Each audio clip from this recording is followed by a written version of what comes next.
Ó, estamos ao vivo já. Então, boa tarde, amigos. Boa tarde. Esta é uma transmissão, uma live do Instituto Zorav Betiol. Nós estamos rememorando um evento do ano passado, por esta época mesmo, que integrou as comemorações do aniversário de Porto Alegre, que foi Amazônia Index 2021. O vice-presidente da Fundação, Ben Berardi, querido amigo antropólogo, organizou uma exposição virtual com obras variadas de artistas brasileiros e estrangeiros. Foram, deixa eu pegar a minha cola aqui, 40 obras que tratavam da Amazônia. Vários aspectos, várias abordagens, várias linguagens, inclusive, né? E, dentre estes artistas e expositores, estava meu colega e amigo Eduardo Tavares, que teve selecionadas 5 fotos realizadas por ele no evento provavelmente o mais importante da cultura indígena no Brasil, do Alto Xingu dos Chavantes, que é um evento... O Guarupi talvez seja o evento indígena mais falado entre os não indígenas. Ele basicamente é um evento de chamado, de encontro dos vivos com os seus ancestrais, né? Que estão lá representados por troncos, né? Lá na nossa mocidade, né, Dudu? Acho que não teve um de nós que não leu o Guarupi, do Antônio Calado, né? Justamente. Um livro marcante para todos nós, né? E depois, já um pouquinho mais adiante, né, nos anos 70, começa-se um desenvolvimento mais intenso, né? Em torno dos índios, em torno da produção, da defesa, várias organizações de defesa dos direitos indígenas, né? Demarcação de suas terras, a tentativa de manter fora destas regiões brancos e a exploração comercial predatória que voltou com tudo agora, né? Nesses últimos anos, até com autorização oficial, né? Ou fingimento de alguma. E, evidentemente, isso atraiu, né? Atrai para a causa, atrai para o tema, uma quantidade muito grande de mulheres e homens de, vamos usar a frase bíblica, né? De boa vontade, né? O Dudu é um deles. Eu conheci o Dudu ainda nos anos 70, né? Jornalista na função da repórter fotográfico, que até hoje, né? Tem agência própria, licionou jornalismo, né? Da Unicinos e URGS. Como aposentado, deve já estar trabalhando mais do que antes, né? ou quase o mesmo, né? Justo. A gente se diverte muito, né? Mas, Dudu, queria retomar um pouco a partir da memória do Amazônia Index do ano passado, que o Ben Berardi colocou 2 fotos, 2 grandes, na entrada, né? Ainda que fosse uma exposição virtual, estava lá fisicamente os dois grandes caciques, né? O Aritana e o Raoni, né? Nomes conhecidíssimos aqui no exterior, principalmente, né? Respeitadinhos. Então, 2 grandes fotos do Dudu, que já na chegada ali está a sua obra e ali está o grande recado. Então, Dudu, me conta desta tua participação no ano passado. Vai cair o meu cenário aquele, né? Já teria derrubado aqui a fachada da biblioteca falsa, né? Ainda bem que não foi. Mas então, Dudu, me fala, essas fotos que tu produzias no Xingu, que época? Assim, para começar, quando fui convidado pelo BEM para participar dessa exposição da Amazônia, e ele já foi meio direto, assim, me solicitando as fotos do Guarupi, né? Eu disse, pois é, bem, o Guarupi fica no Mato Grosso, no Alto Xingu, sul do Mato Grosso, e geograficamente não é considerada Amazônia ali, né? Ele disse, não, mas assim, nós entendemos isso, mas o importante é a questão cultural, o caldo cultural amazônico, diria, né? E os índios são fundamentais, né, nessa realidade, entende? Então, é um trabalho que ele conhecia, e foi um trabalho que teve muita divulgação, que eu tive o prazer de fazer, porque eu acredito que tenha sido um dos trabalhos, se não foi o trabalho mais emocionante e rico que eu fiz na minha vida de fotojornalista, sabe? Foi uma coisa impressionante, assim, a emoção que foi ter feito. Eu morava em Brasília na época, foi o Guarupi de 1986, e foi o primeiro Guarupi aberto à imprensa. Nunca tinha tido esse envolvimento do governo, entende? Foi através do Ministério do Interior que organizou, e aí eu tinha lido o livro do Calado, tinha toda essa informação, sabia o significado, né? E fiquei super interessado em participar disso, né? Só que o que acontecia? Era um evento que ele era de muito difícil acesso. Aquilo era promovido pelo Ministério do Interior, junto com a FUNAI, e na verdade, só podiam ir pessoas, jornalistas, órgãos de comunicação convidados pelo Ministério do Interior. Iam 2 búfalos da Força Aérea para o Xingu, e eles estavam dando prioridade para televisões estrangeiras, japonesa, alemã, órgãos estrangeiros, a grande mídia, né? Na época eu tinha uma agência lá em Brasília e eu fazia trabalhos para diversas empresas de fotojornalismo, de jornalismo impresso, principalmente. E, dentre elas, eu fazia também trabalhos para Geográfica Nacional. Era uma revista da editora Bloch, e ela tinha, acho que, uma licença da National Geographic, e ela fazia no Brasil essa revista, e eu era um colaborador dessa revista. Então, o que eu fiz? Eu digo, puxa, vai ser difícil conseguir entrar nessa, entende? Porque se tu tivesse ligado diretamente a uma Veja, uma Isto É, uma coisa assim, aí tu dava um carteiraço e chegava. Eu morava junto com o Caco Schmidt e a Estela Grisotti, nós morávamos juntos lá em Brasília, daí os 3 ficaram muito fissurados em ir para o Xingu, imagina. Aí a gente foi para o Ministério do Interior e a gente disse que nós éramos da Geográfica Nacional e que a gente tinha que ir, e coisa e tal. A gente foi lá dar um peitaço. Fomos devidamente, assim, peneirados, assim, meio que ficamos em segundo plano e coisa e tal, difícil, né? Daí surgiu também a Paula Gaetan, que era a viúva do cineasta Glauber Rocha, que também queria fazer um filme lá no Xingu. Daí a gente já ficou amigo ali e a gente estava difícil de conseguir, a gente inventou uma lista de espera para os aviões da Força Aérea. Inventamos uma lista de espera e os caras os burocratas meio assim, chateados com a gente, entende? E no dia seguinte nós éramos os primeiros, às 6 da madrugada lá, estava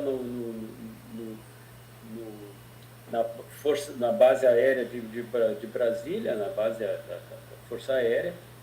Fomos os primeiros a chegar e a gente estava lá, com o equipamento, tudo, né?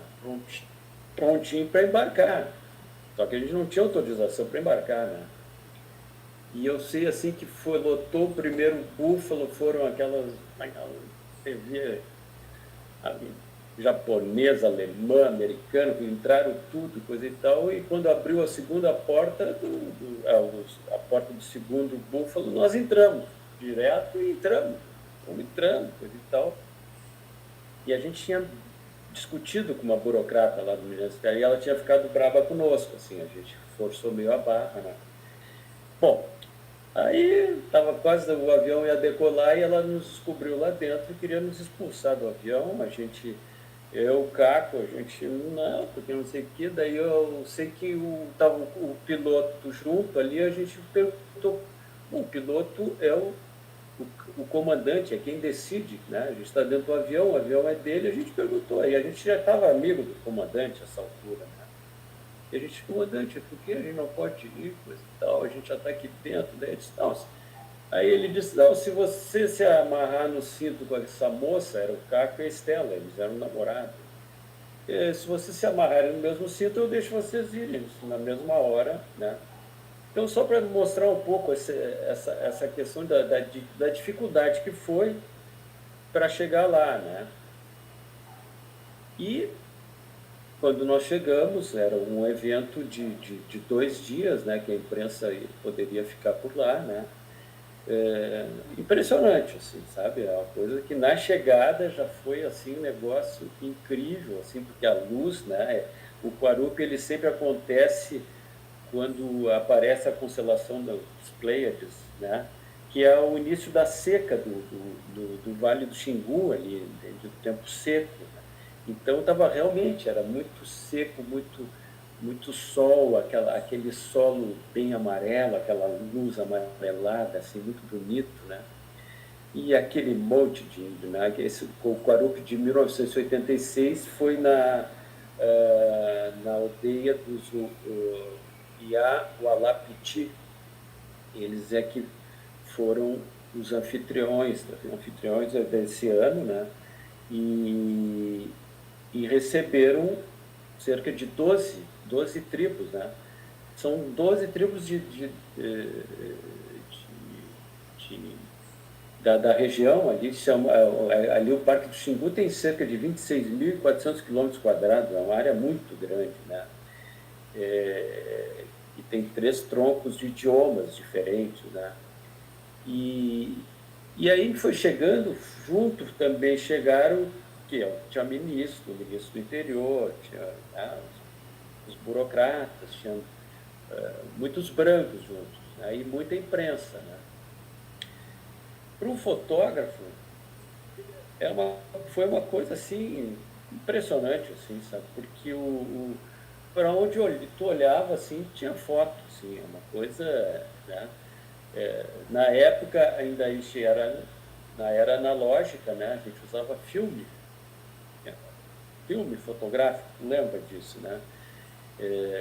Que não é essa facilidade que a gente tem hoje, vai apertando o botão, vai apertando e faz milhares de fotos, não tem nenhuma preocupação, né? De trocar filme, de revelar, de quanto custa um filme, não, era filme mesmo, era slide, né? Filme caro e tudo. Mas, assim, para onde eu olhava, tinha uma imagem, foi uma coisa impressionante, assim, eu meio que entrei num transe, assim, sabe? Eu disse, meu Deus do céu, que coisa mais linda, assim, sabe? Porque aí foram chegando as outras tribos e era legal, parecia que era uma produção, tinha sido produzido para fazer uma série, né? Uma coisa assim. E chegava aquele grupo, aquelas aldeias, assim, eles vinham num grupo, assim, com seus pertences, né, para passar ali aqueles dias ali junto, né? E tudo junto, assim, é uma coisa épica, assim, vinha vindo aqueles grupos, aquela coisa assim, que já ficava louco, assim, com aquelas imagens, assim, né? Daí fotografando aquilo. E foi, assim, espetacular, né? Porque foram 2 dias.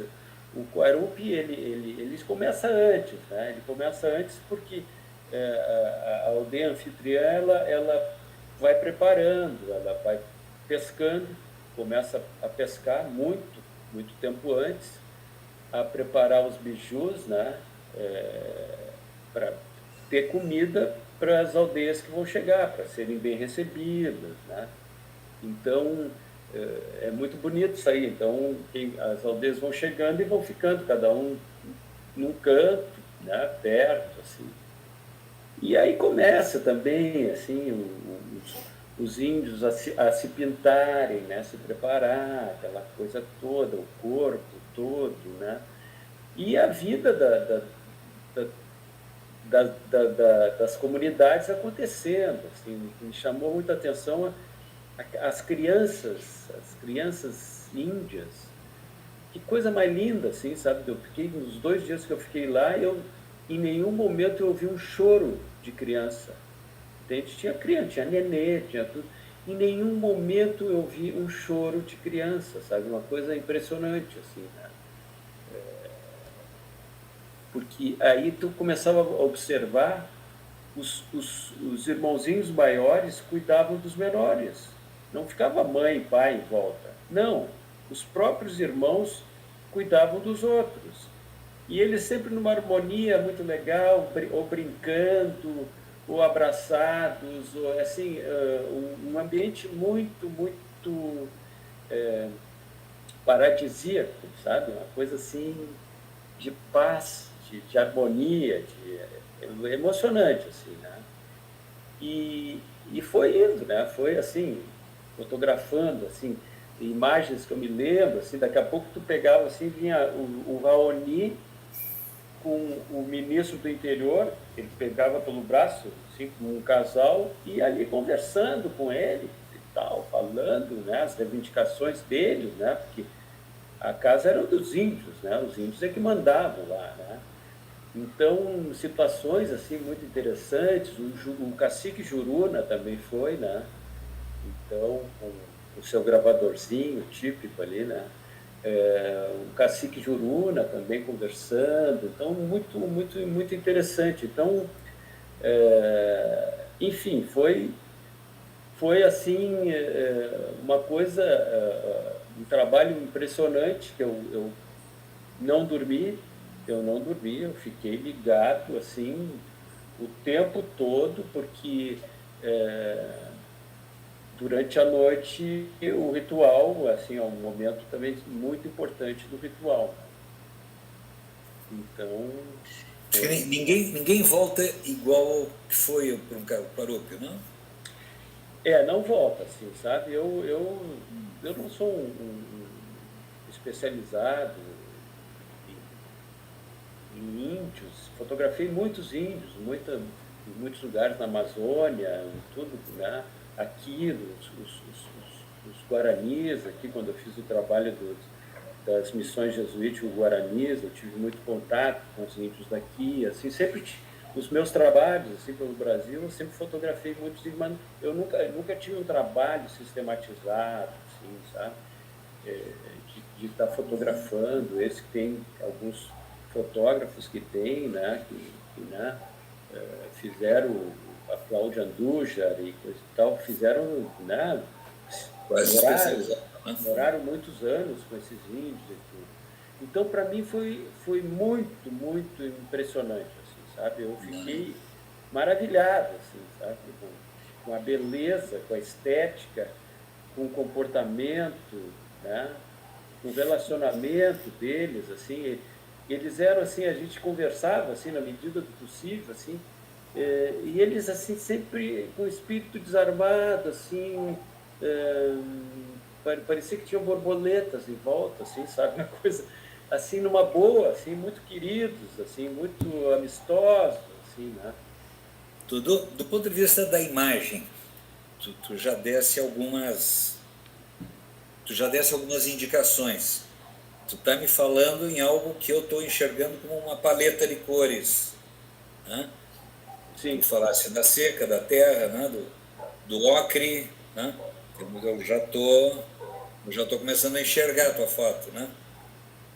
E a luz, me fala disso. Não, eu acho que tu tocou numa questão muito importante, Paulo, que tu falou em cores. Esse realmente é um trabalho que tem que ser colorido, sabe? Claro que se tu for lá fazer preto e branco, ele também vai render, obviamente, entende? A estética do bebê também funciona, mas a riqueza de cores, a diversidade, sabe, esse espectro de cores, ele é tão rico e tão harmônico que tu tem que aproveitar isso, entende? Eu sei, eu fui um fotógrafo assim,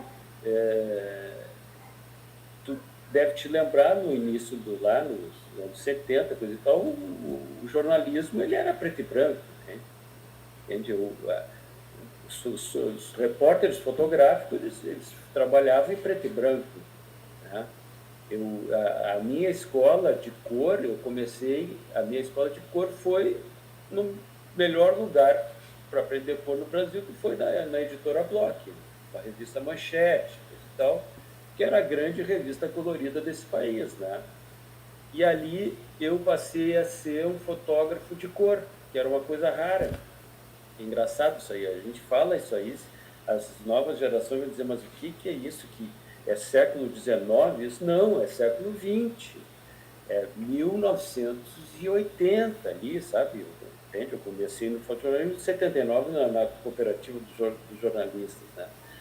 Mas aí eu tive a sorte de ser convidado a ser fotógrafo freelancer ali da Manchete, tinha um trabalho contínuo, um trabalho intenso ali, e aprendi a fotografar cor, né? Fazer cor, era esse o termo, né? Eu me lembro quando eu cheguei em Brasília, que eu fui morar lá, que o Etevaldo Dias, o diretor da sucursal da Veja, o cara me apresentou, o fotógrafo, Tude Munhoz, era fotógrafo, me apresentou para ele e disse, não, esse é o Eduardo Tavares, ele faz cor. Olha só, aí o Etevaldo arregalou os olhos, tu faz cor? Eu digo, sim, eu faço cor. Entendeu? A conversa meio parece larga, assim, mas era assim que se tratava. Pô, tu era diferenciado porque tu dominava a fotografia colorida, né? Então, Dudu, fala disso. Tentando visualizar, para quem esteja nos ouvindo, né? Então, tentando visualizar o que tu viste no Guarupi, uma explosão de cores e tal. Se tu for para lá fotografar preto e branco, tu não fotografa do mesmo modo, né? Tu tem um modo de pensar diferente, né? De organizar o que e como tu vais fotografar, né? O mesmo objeto. Justamente, são estéticas diferentes, são olhares diferentes, entende? Eu adoro fotografia preto e branco também, sabe? Eu adoro, só que no momento que tu está fazendo preto e branco, tua mente e teu coração, eles são preto e branco, tá? Teu olhar entende? É monocromático, sabe? Então, tu vai trabalhar com altas luzes, baixas luzes, meio tom, coisa e tal, entende? Tu vai trabalhar isso, né? E essa composição. Então, tu abstrai aquele elemento de composição que é a cor, né? Que é uma confusão, isso aí, entende? Fotografar cor é uma coisa complicada, assim, entende? Entende? Não, exige, assim, exige um pouco mais, assim, em termos de entendimento de composição e tal. Então, aquele ambiente, ele ele assim, né? E o que é o segredo básico da grande fotografia, o que é, né? Da fotografia documental, do fotojornalismo? Estar no lugar certo, na hora certa, fazendo a coisa certa, entende? Pô, eu estava no lugar certo, na hora certa, eu tinha que fazer a coisa certa, isso aí era comigo. Com os equipamentos corretos. Entende? Então, e aí, realmente, cara, eu entrei num transe ali que eu acho que eu fiz a coisa certa. Pelo que depois rendeu esse trabalho, foi um trabalho de 2 dias ali que eu assim, resumindo, assim, eu ganhei 3 prêmios internacionais de fotografia, sendo um prêmio Nikon, que era o maior concurso de fotografia do mundo, né? Ganhei o prêmio Fotofórum da Tchecoslováquia e ganhei o prêmio do Salão Internacional de Fotografia do Japão. Internacionais, assim, né? Assim, Beleza. Né? aí foi capa da revista do Itamaraty, na época, eu até tenho ela aqui, ó, essa aqui, ó. Era uma revista que o Itamaraty publicava em 5 idiomas, essa aqui é a versão francesa, que ia para todas as embaixadas deles no mundo inteiro, entende? Fiz um audiovisual sobre o Guarupi, e exposição fotográfica, então foi um trabalho assim que me deu um retorno assim, espetacular. Eu até gostaria de saber se aquela burocrata que queria nos expulsar do avião, se ela teve noção, sabe? Assim, eu me lembro na época, assim, eu fico olhando o que os outros fazem, tudo. Tinha colegas meus lá do JB, do Globo, das revistas, também tinham ido para lá e não apareceu muito o trabalho, assim, sabe? Mas, assim, eu acho que a coisa foi tão emocionante, assim, eu entrei num transe mesmo, transe fotográfico, assim, sabe? Teve alguns momentos da vida que tu faz algumas coberturas, assim, um negócio, a morte do Tancredo foi uma coisa, assim, incrível. O colégio eleitoral que elegeu o Tancredo também foi um momento, assim, para mim, marcante na vida, né? Eu morava em Brasília ainda, né? E que tu entra nos transes, assim, né? E, então, esse meu trabalho, claro, ele ficou... Essa foto, por acaso, olha, essa aqui, por acaso, ela parece uma foto monocromática, né? É uma coisa, assim, engraçada, né? E ela Sim. é uma foto monocromática, entende? Mas colorida. Capturada. É um contraluz, é a luta do Uca-Uca, né? Eu adoro essa foto. Essa foto eu acho... A quantidade de campos. Primeiro plano ali, segundo, tem uma 3, tem 4. E em função da poeira que tinha durante a luta, né? Tudo muito seco, coisa e tal, ela ficou, a contraluz ficou monocromática, entende? Dudu, Por acaso. É uma foto que tu pode dizer, não, mas ela é preta e branca, praticamente uma foto preta e branca. Não. Sim. Dudu, puxa de novo essa foto aí e mostrando ela, falar disso. A definição do foco, neste caso aí, né? Todo aquele campo tem foco. Né? Até o fundo lá ela está. Então, não foi prejudicada nem pela luz, o contraluz que poderia, né? A movimentação de cena, e tu tem a profundidade de campo longa aí, né? Então, tu sabe que o que acontece é o seguinte, que os planos, eles no caso, eles ficam diferenciados pela poeira, que nem quando tu fotografa a série de montanhas, assim, tu pega, e aí uma é mais densa, a outra é mais fraca, e até que no fim tem uma bruma praticamente, sabe? É a mesma coisa, mas é a neblina que faz isso. No caso, a poeira funcionou como um filtro de planos, né? Então, te evidencia esse primeiro plano, que é um plano, assim, uma imagem que parece, assim, 2 bichos, assim, lutando, assim, sabe? Justamente num dos momentos mais incríveis do Guarupi, que é a luta do Uca-Uca, que é uma luta, assim, que é uma luta amigável, assim. Ela tem muita energia, ela tem muita disputa, mas tem muita lealdade, entende? Eles são muito leais, entende? Eles têm que pegar a barriga da perna com a mão, assim, e aí quando tu consegue pegar, tu ganha a luta e tal, né? O grande lutador de Uca-Uca, do Xingu, na época, era o Aritana. Ele era o campeão de Uca-Uca do Xingu, e até hoje ainda é considerado o maior lutador de Uca-Uca, né? E só que ele agora está com 63 anos, ele não luta mais, mas ele que me apresenta, lutador, né? Muhammad Ali da Amazônia. É, Dudu, quantos filmes tu levaste para essa reportagem de 2 dias? olha, Paulo, na época, assim, eu devo ter feito ali uns 20 20 filmes, né? 20, 25 filmes, né? Era uma coisa assim de que tu vai, se tu fizer a conta, 20 filmes eram 36 exposições cada filme, dá 720 fotos. É, Hoje em dia tu faz isso numa hora, né? Tu pega uma cultura, máquina digital, né? o que já condiciona a pensar, né? É, A pensar, a escolher, a pré-selecionar, né? é, Na verdade, o trabalho, a cultura do repórter fotográfico, do fotógrafo, aparece aí, né? Quando tu vai para a rua com 4 filmes, né? assim, assim, eu nunca me limitei muito a essa coisa de quantidade de fotos. Eu me lembro que quando eu trabalhei na Calda Júnior, eu tinha um chefe lá, que eu saía para fazer uma pauta, ele dizia, Tavares, umas 3 ou 4 chapinhas tá bom, né? Chapinhas. Era o Alberto Etiara, não sei se Roberto, tu alemão lembra, Roberto. o Betinho. Eu digo, 3 ou 4 chapinhas tá bem. Eu digo, tá bem, que nada, imagina. Eu vou pra rua, eu gastava o filme que eu precisava gastar. Eu nunca, né? Imagina, né?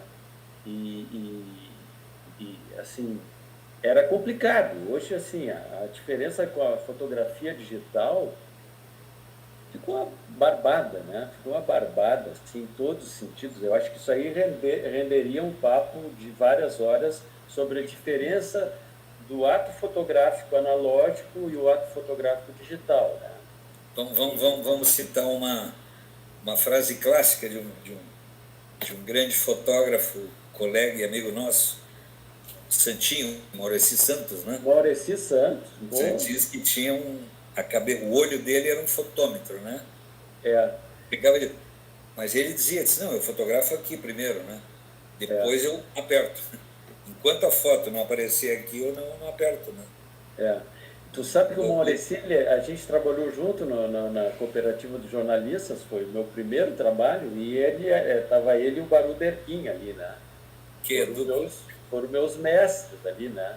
E ele era muito engraçado, porque ele chegava assim às 6 da tarde, ele dizia, bom, tá dando 2,8, tá na hora de ir para casa. Sabe? É uma conversa de fotógrafo, né? Era o fotômetro Tá não errava nunca, 2,8. né? E a gente desenvolvia, cara, é uma coisa impressionante, assim, né? Porque as regulagens, tu entrava quando eu entrei lá na Calda Júnior, eu já era fotógrafo, já tinha passado pelo Globo, tudo. Aí me deram lá um equipamento fotográfico que não tinha fotômetro. E os caras, e eu sabia disso, não usava fotômetro, porque eu achava uma bobagem aquilo ali, né? Mas era, né, a cultura, assim, né? Se tu é fotógrafo, tu não usa fotômetro, tu mede pelo olhar. E tá, eu digo, tudo bem, né? Saía com o equipamento deles, levava minha outra máquina com fotômetro. Na primeira semana, daí eu fui aprendendo, coisa e tal. Na segunda semana, no fim da segunda semana, eu já não precisava mais de fotômetro. E é um negócio tão impressionante que tu vai pegando a sensibilidade da luz e eu cheguei a ficar com uma acuidade de regulagem, assim, visual, de fotografar em slide sem precisar fotômetro, de fazer um filme inteiro de slide sem errar uma foto. E a latitude de exposição do slide é pequeníssima. Se tu errar um ponto para mais ou para menos, tu já perdeu a foto, entende? Então, isso era impressionante, como a gente conseguia ter esse domínio, né? Hoje em dia tudo é automático, entende? As pessoas apertam um botão e a foto sai. Ela nem sabe o que está acontecendo ali, mas tem uma boa foto. Eu acho que a fotografia digital chegou para facilitar, entende? Para democratizar a linguagem fotográfica, né? Foi justamente o que aconteceu, a massificação da linguagem fotográfica se deve à fotografia digital. E isso é maravilhoso, entende? Eu acho isso maravilhoso, sabe? Eu acho que qual era a caixa de Pandora do fotojornalismo? Então, a técnica, né? A técnica, aquela coisa que empacava, ou o cara dominava aquilo e tinha rapidez para resolver aquilo e saía fazendo, ou tu não conseguia entrar no fotojornalismo, entende? Era muito difícil, né? Entende? Porque além de ter o domínio técnico, tu tinha que ter rapidez, tinha que ser rápido, né? Então, e isso impedia que as pessoas usassem a fotografia como expressão cotidiana, que é o que hoje acontece. E eu acho super bacana isso, entende? Super legal. Dudu, tu tens uma preferência, na fotografia? Gente, cenários, ou vem o que der, tu come? Tu sabe que, assim, a fotojornalista, ele faz tudo, né? Faz tudo. Faz polícia, daqui a pouco vai lá, daí na época vai lá, faz um baile de debutante, daqui a pouco faz gastronomia, tu faz futebol, tu faz tudo, entende? Então, a melhor escola de fotografia é o fotojornalismo, né? Sim. Mas, com o tempo, eu fui, acho que me especializando e gostando muito de fazer muito foto assim externa, de paisagem, coisa e tal. O período que eu trabalhei na revista da Trans Brasil, que foi um período grande, foram 5 anos e meio, assim, né? Que me permitiu palmilhar esse país, assim, de cabo a rabo, assim, entende? Porque o nosso Jeep era um Boeing, né? A gente inventava as pautas, pegava o avião e ia para Cuba, entende? Vamos fazer o encontro das águas do Rio Negro lá, e pegava e ia para lá. Vamos fazer pedras preciosas em Minas Gerais, ia para lá e fazia, entende? Mas, assim, me permitiu muito essas viagens, entende? Muito, muito. E eu adorava isso, entende? Fazer foto externa, paisagem, esse tipo de coisa. Assim, eu sempre gostei muito de lidar com essa coisa da luz, da composição. E, claro, também esse povo brasileiro maravilhoso que tu encontra pelo interior, assim, sabe? Eu tomei um fartão, por exemplo, no tempo que eu trabalhei em Brasília, eu tomei um fartão daqueles gabinetes, aquela coisa, assim, sabe? Já não aguentava mais, fiquei 3 anos e meio lá, me propiciou esse tipo de coisa, tipo fazer o Quarupi, fazer algumas viagens bacanas, assim, né? Mas, assim, aquelas fotos de gabinete, de congresso, de presidência da República, de ministério, aquele bando de babaca, burocrata, assim, sabe? Eu já não aguentava mais, sabe? Então, eu meio que ressuscitei, assim, né? Quando eu larguei Brasília, né? Eu acabei voltando para Porto Alegre, aqui, fiquei um tempo aqui, depois fui para São Paulo, né? Mas, assim, caí na vida, caí na estrada, né?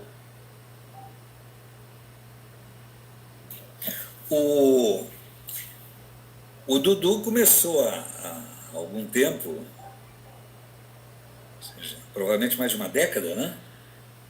A produzir vinho. Um agrupamento de amigos, né? Produzindo, comprando essa uva e fazendo seu vinho, né? Que é uma grande forma de lazer também, né? Uma grande terapia, e a convivência e o ritmo da natureza, né? O tempo da natureza, né? As datas, os prazos, né? Isso aí te levou também, além de fazer o teu vinho, a fotografar esse processo, a vida, a circunstância, a plástica, aquela cor. Eu faço aquarela, Dudu, deixa eu botar um parênteses rápido, né? Eu era cartunista, né? PB, depois começamos a botar alguma cor, mas ainda uma cor dura, né? E depois da aposentadoria, eu disse, agora eu vou desenhar, mas eu vou partir para aquarela, que é o mais difícil, mais complicado, né? Mas a textura do vinho, né? os violentos. Sim. Só quer fazer aquilo depois. Tu sabe que eu antes, eu comecei a fazer vinho, né, eu sou filho de portugueses, essa coisa, entende? Meu pai, a gente morava ali na Rua Santa Cecília, a gente fazia vinho ali na Rua Santa Cecília, na frente da igreja ali. Minha infância toda, meu pai adorava essa coisa, entende? Era uma curtição isso aí, né? Juntava a família, os primos, tios, era uma festa, entende? Então, essa coisa eu sempre quis recuperar, né? Meu pai já está falecido, minha mãe e tudo. Daí eu comprei esse sítio ali em Belém Novo, ali, e o Quinta das Tarântulas, né? E aí chegou uma hora que eu disse, tá, agora eu vou fazer, né? Vou fazer, né? Só que ali eu tentei plantar umas videiras e coisa e tal, mas não tem, o solo é muito argiloso, beira de rio, muito úmido, não funcionou. Aí eu criei uma pequena estrutura, né? Porque eu gosto assim, eu gosto muito de manualidades, assim, sabe? Eu sempre gostei de fazer coisas, assim, manuais, assim, né? Inventar coisas, mexer, fabricar, assim, eu tenho curiosidade, assim, né? E aí eu inventei uma estrutura simples, assim, sabe? Simples, para fazer o vinho, né? Eu já tinha feito assim muita matéria sobre vinho, né? Muita matéria, assim, eu tinha um know-how básico com meu pai. Eu era o filho que mais era parceiro dele assim para fazer o vinho, né? Sempre curti isso. Então eu tinha o básico e mais do que o know-how, eu não tinha medo, né? Às vezes fazer as coisas é não ter medo. Vai, faz, entende? Faz, não tenha medo, entende? Se errar na primeira, tu acerta na segunda. Aí eu criei uma estrutura, né, junto, né, estrutura básica, assim, o sítio veio rapidamente, assim, e comprei uma uva na serra, né, era o ano do 2012, foi uma safra muito boa de uva, muito boa. Comprei ali no Vale dos Vinhedos, trouxe um Cabernet Sauvignon e um Merlot, uma uva Merlot, assim, e funcionou, funcionou. Gente, foi um negócio legal, assim, foi uma coisa maravilhosa, assim, porque eu envolvi a esposa, minha filha pequenininha, coisa e tal, a gente até pisou aquela safra, a gente entrou dentro do tanque ali, que era uma caixa d'água, assim, grande, assim, a gente pisou a uva, é bacana, super bacana.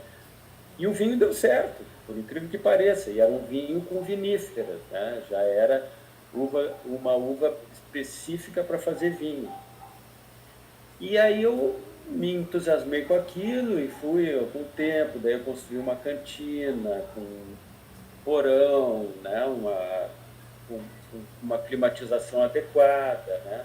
E aí eu resolvi assim para manter aquela coisa, porque não eu não faço vinho para comercializar, eu não faço vinho para ganhar dinheiro com isso. Na verdade, a maioria das pessoas que faz vinho, ele não ganha dinheiro com isso, entende? Assim, só as grandes vinícolas e coisa e tal, o resto é conversa fiada. O resto, eles fazem vinho para gastar dinheiro, entende? Fazem vinho por status. É que nem ter cavalo, mais ou menos assim, tá? É para tu curtir. Ganhar dinheiro com vinho, olha, é pouca gente no Brasil que ganha dinheiro com vinho, assim, né? Mas aí eu quis retomar essa coisa do coletivo, daí fui convidando alguns amigos para participar, né? E assim, é participar mesmo, assim, não tem empregado, não tem, né? Nós é que fazemos tudo, entende? Então, todos os processos, né? Então tem ali, ó, atualmente o grupo tem jornalistas, tem uma amiga jornalista, tem. Dá para dizer os nomes aqui, porque é uma atividade tão legal. Tem agora a Lúcia Chute fazendo, tem o Roberto Abreu, está fazendo, é advogado, o Fábio Silveira também é advogado, tem o José Daniel Kreit, que é o filho do Daniel de Andrade, que é arquiteto, tem o Carlos Comaceto, que foi vereador e é engenheiro agrônomo, também participa, é meu vizinho ali. Então, tem mais a Valéria, Ana Valéria, que é uma bióloga também. Então, é um grupo, assim, diversificado nas suas atividades, assim, mas todo mundo curioso e todo mundo gosta de meter a mão, né? Então, é uma curtição. E agora, na pandemia, foi maravilhoso a gente poder estar tendo essa atividade, assim, foi emocionante, assim, a gente poder se encontrar, fizemos em março de 2021, plena pandemia, né? Todo mundo com máscara, todo mundo ali já com algum tipo de vacina, eu acho que já tinha tido, não sei, não, acho que não, né? Não, ainda não tinha, né? Mas todo mundo se cuidando muito, coisa e tal. E fizemos um vinho que, inclusive, foi um vinho que ficou muito bom, o vinho do ano passado. A gente fez um vinho, uma cepa foi Cabernet Sauvignon e um Alicante Bouschet, que é uma casta portuguesa, francesa, que se deu muito bem em Portugal e estão plantando aqui em Bagé, sabe? Ficou um vinho maravilhoso. Grande. E tem rendido fotos esse processo, a ligação com o vinho? Tu sabe que tu sabe Ou é que isso uma coisa aí ou outra? é justamente, entende, cara? Aí quem aparece, assim, que vai ali, tem uma garota, a Charlotte Dafol, que é uma francesa, uma garota maravilhosa, assim, ela mora em Porto Alegre, e a Charlotte, ela na França, os pais dela são jornalistas em Paris, e eles têm um sítiozinho no interior da França, e eles fazem vinho, a minha família faz vinho, não é para vender nada. E a Charlotte adora ir para lá e fazer vinho, e participar e coisa e tal. Então ela tem feito algumas imagens e coisa e tal, e agora a ideia é até a gente organizar agora em fazer um vídeo, assim, bacana, assim, sabe? Durante o ano, todo o processo, e fazer um videozinho, assim, para mostrar esse trabalho manual, essa coisa dos amigos se encontrando, tudo. Esse ano o Jornal do Comércio fez uma matéria, deve estar saindo agora, assim, sabe? Então, é isso, é uma brincadeira super agradável. Maravilha, maravilha. Vamos ver o que acontece. Vamos ver o que acontece para o ano que vem. E provavelmente vai fazer esta transição. Não, Paulo, eu já vou. Esse ano foi sem querer, assim, né? Mas assim, Não. nós fizemos duas vinificações. A primeira foi com um vinho, uma uva Pinotage, que é uma uva típica da África do Sul, que se deu muito, que é, né, característica lá. Também se deu bem aqui em Dom Pedrito, Dom Pedrito. E depois nós fizemos uma uva Taná. Então, outro dia eu estava pensando, me dei conta, olha que coisa, o que vai dar uma assemblagem de Pinotage com Taná? Vai ser a safra PT 2022. Eu digo, isso aí é um bom sinal, hein? Pinotage está na safra PT 2022, na cabeça, né? Ah, que ser uma delícia. Tomara que o juiz do Supremo não esteja nos assistindo, pode nos proibir de falar isso. Mas os artistas recusaram. Os artistas inteiros recusaram a censura, né? Não é mais momento desse tipo de atrevimento, né? Isso aí. A arte há que ser livre e rebelde. Né? Claro, provocaram, né? Foram provocar artista, né? Bem feito, né? Nos mostrar o que a gente não está enxergando, não está percebendo bem, né? Não está percebendo bem. Bueno, esta conversa, uma charla entre amigos, entre colegas, ela acaba se dirigindo, arrastamos ela para o nosso campo, ao natural, né? Mas ela, eu acho que revela bem o tipo de profissional e artista, né, que o Dudu é, né? Na verdade, entre os jornalistas, a especialização da fotografia é o que não deixa a quietude, né? Hoje, com a tecnologia, repórter, jornalista, os caras estão fazendo reportagem de computador, né? Um troço horroroso, né? Impressionante. Então, o fotógrafo não é dado nisso. O fotógrafo, sim, dá para repetir a grande frase, né? O lugar de fotógrafo é na rua. É na rua que as coisas acontecem, né? Não tem como ficar imaginando. E eu acho que a gente tem assim a liberdade assim de se pautar também, sabe? Assim, nos últimos anos, assim, eu tenho focado muito em projetos de caráter social, assim, de, de inclusão, né? Então, sempre que dá, às vezes assim, se aparece algum edital, edital público, coisa e tal, na verdade, esses trabalhos eu não ganho dinheiro com isso, mas assim, me realiza como cidadão, como jornalista, né? Esse último que eu participei, que foi os Quilombos Rurais do Rio Grande do Sul, foi um projeto que me deu muito prazer, assim, que eu fiz com o historiador Gabriel Distman, que é um jovem historiador, assim, mas de um talento e uma seriedade, uma dedicação, assim. Foi uma parceria maravilhosa, assim.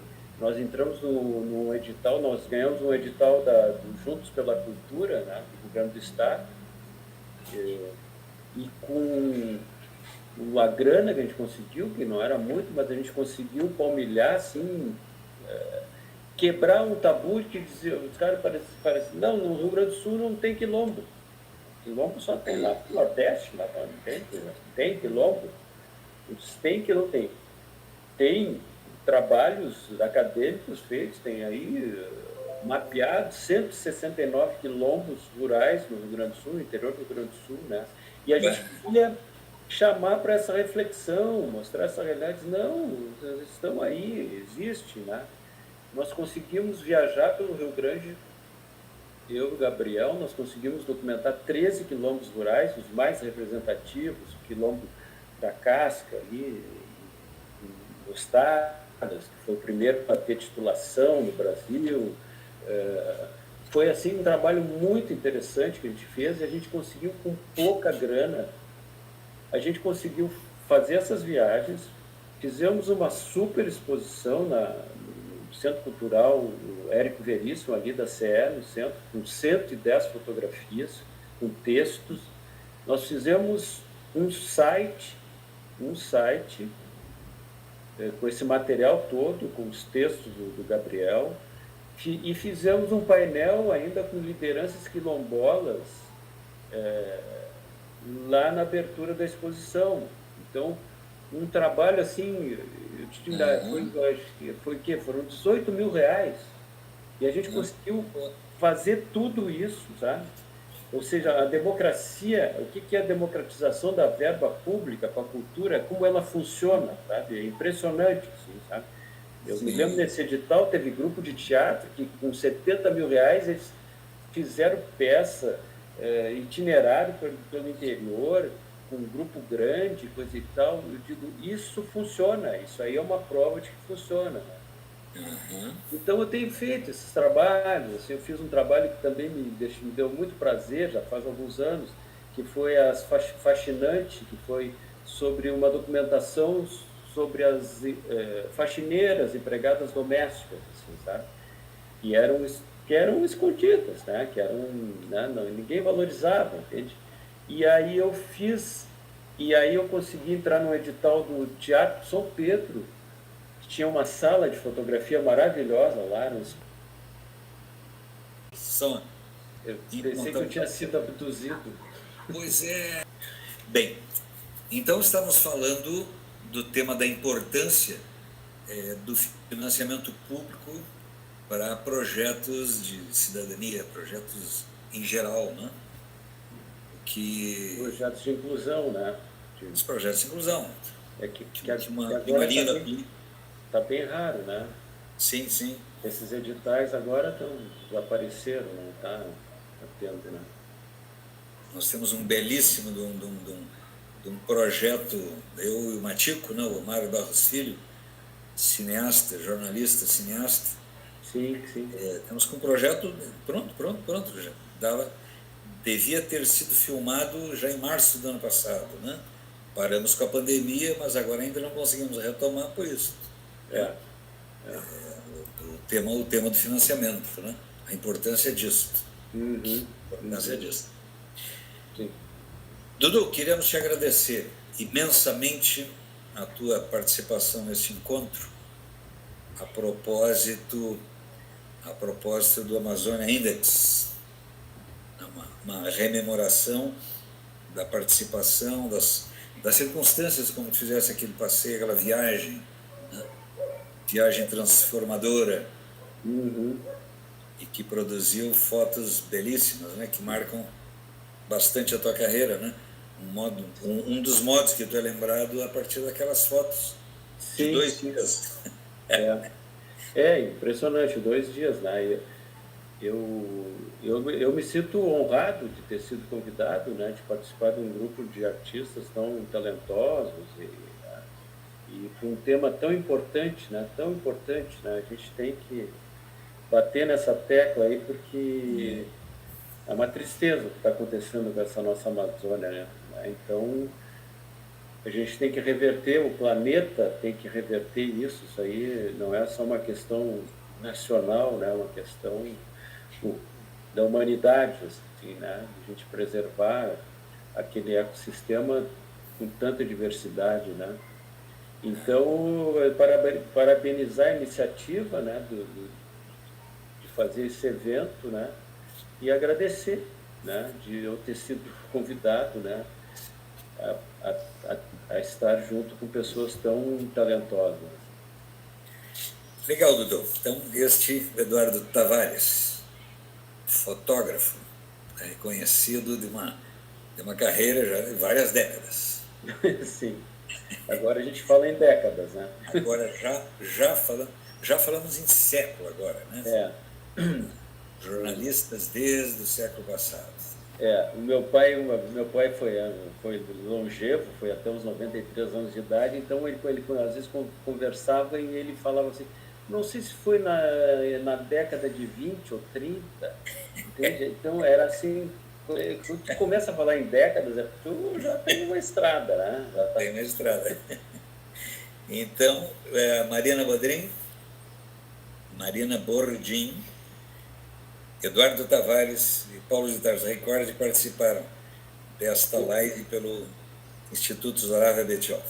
Obrigado, Paulo, e obrigado, Marina. Hein? Obrigada também. Um abraço. Boa noite. Tchau.